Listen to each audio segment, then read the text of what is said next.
अस्सलाम वालेकुम अजीज तलबा। इस वीडियो में हम शशुम जमात सबक नंबर 2 जानदारों की दुनिया इसका मुताला करने वाले हैं। आप इससे पेशतर वीडियो में देख चुके हैं कि जानदार दुनिया में अनगिनत हैं। इनके मुताले में आसानी हो इसके लिए इनकी 2 जमातें बनाई गई। एक जमात नबातात।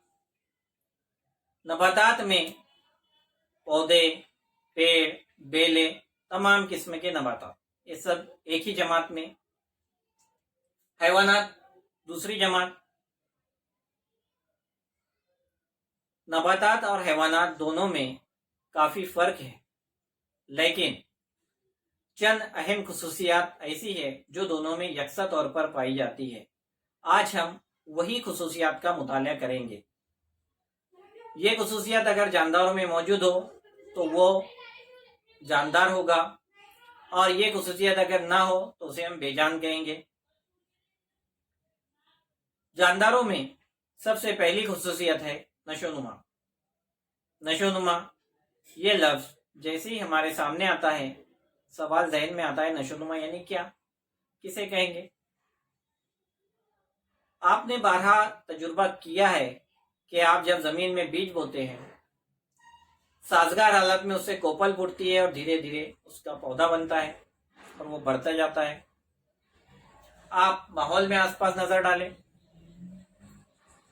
धीरे धीरे जो नबातात है उनकी जसामत और वज़न में इजाफा होता जाता है।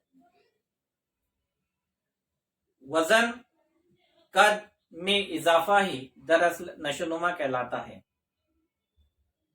नशोनुमा के लिए ग़िज़ा की अशद ज़रूरत है, बगैर ग़िज़ा के नशोनुमा नहीं हो सकती। ग़िज़ा हासिल करने के तरीके जानदारों में अलग अलग हैं।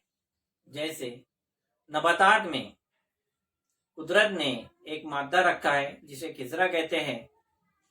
खिज़रे की मदद से शुआई तरकीब का अमल अंजाम पाता है और नबातात अपनी पत्तों में ग़िज़ा तैयार करते हैं और वो ग़िज़ा इस्तेमाल करते हैं। वहीं पर हैवानात में ग़िज़ा हासिल करने के तरीके मुख्तलिफ हैं। जैसे गाय, बकरी, ये जानदार अपनी ग़िज़ा नबातात से हासिल करते हैं। वहीं पर शेर बबर, चीता, ये जो जानदार हैं, ये अपनी ग़िज़ा सब्ज़ीखोर हैवानात से हासिल करते हैं। इन्हें गोश्तखोर हैवानात कहते हैं। तो ग़िज़ा के ज़रिए जो कद और वज़न में इजाफा होता है, जिसे नशोनुमा कहते हैं, ये जानदारों की पहली खुसूसियत है।